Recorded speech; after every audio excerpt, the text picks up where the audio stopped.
ভাইরে ভাই, তাহলে কি ফ্লপ হবে আফরান নিশোর দম মুভি? আমি এই কথাটা কেন বলতেছি, আফরান নিশোর যারা বক্তা আছেন আপনারা হয়তো আমার উপর রেগে যাবেন, কিন্তু একটা কথা চিন্তা করে দেখেন, আমি এখন যে কথাগুলো বলবো সাকিবিয়ান ভাই বোনরা আপনারা তো মনোযোগ দিয়ে শুনবেন এবং আপনাদের মতামত তো অবশ্যই দিবেন। সেই সঙ্গে আফরান নিশোর যারা ভক্ত আছেন, নিউট্রাল যারা অডিয়েন্স আছেন, আপনারা আমার কথাগুলো শুনবেন, তারপরে বলবেন যে আমি ভুল বলতেছি কিনা। তো আপনারা সবাই জানেন আফরান নিশোর দম মুভিটা 3 দিনে প্রায় 1 কোটি টাকার মতো বিজনেস করছে, যেখানে শাকিব খানের প্রিন্স মুভি না থাকার কারণে ওনার মুভির জন্য একটা ভালো হয়েছে। কারণ যেখানে আসলে শো অনেকগুলা প্রিন্স মুভি পাইতো, সেখানে আসলে সেই শোগুলো আসলে পেয়ে গেছে আসলে আফরান নিশোর দম, যার কারণে তার মুভিটা মোটামুটি একটা ভালো বিজনেস করতে পারছে। নাহলে আমার বিশ্বাস 3 দিনে দম মুভি কখনোই 1 কোটি টাকার বিজনেস করতে পারতো না, যদি প্রিন্স মুভি তারা চালাইতো, চালাকি না করে যদি প্রিন্সটাকে না আটকাইতো। তো যাই হোক হয়েছে, প্রিন্স মুভির সঙ্গে যাই হয়েছে সেটা ডাজেন্ট ম্যাটার, প্রিন্স মুভি এমনি তো হিট হবে সেটা আমরা সবাই জানি।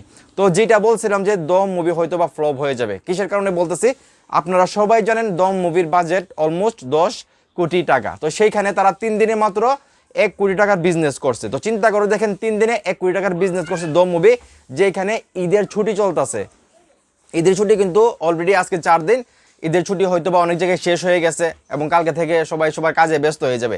সেই জায়গার মধ্যে 3 দিনে মাত্র 1 কোটি টাকা কামাইছে এবং অলরেডি আজকে দুপুর থেকে মেগাস্টার শাকিব খানের প্রিন্স মুভিও সিনেপ্লেক্সে শো পাওয়া গেছে। এবং আপনারা সবাই জানেন দম মুভি কিন্তু শুধু সিনেপ্লেক্সে চলতেছে, আর কোনো জায়গায় কিন্তু সিঙ্গেল স্ক্রিন একটাও পায় নাই তারা।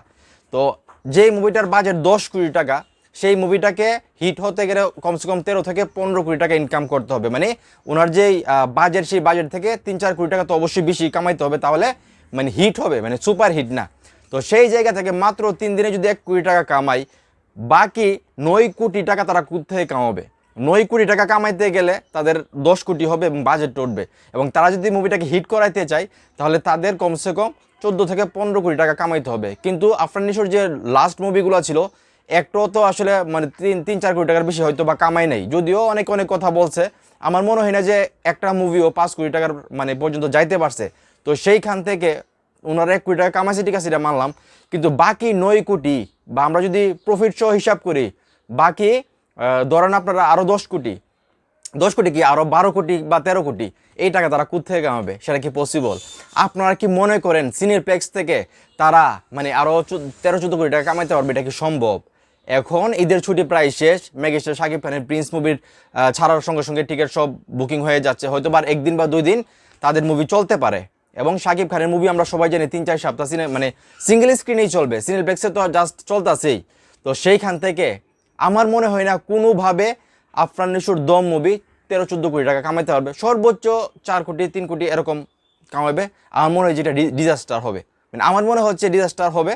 এবং এখন এই মুহূর্তে যারা আমার এই ভিডিও দেখতেছেন, সাকিবিয়ান ভাই বোনরা সহ আফরান নিশোর যারা ভক্ত আছেন, আপনারাই বলেন আপনাদের হিরোর মুভি কি কোনোভাবে আসলে বাংলাদেশের মার্কেট থেকে 13 থেকে 14 কোটি টাকা কামানোর মতো মানে অবস্থা আছে? বা তাদের যে সিনেমা হল পাইছে শুধু সিনেপ্লেক্সে, সেইটা দিয়ে কি 14-15 কোটি টাকা বাংলাদেশ থেকে ইনকাম করা সম্ভব? মানে আফরান নিশোর মুভি, আপনাদের কি মনে হয়? সত্যি রিভিউটা দিবেন, সত্যি কমেন্টটা করবেন, এবং ভিডিওটা ভালো লাগলে সাকিবিয়ান ভাই ও বোনেরা অবশ্যই ভিডিওটা শেয়ার করবেন।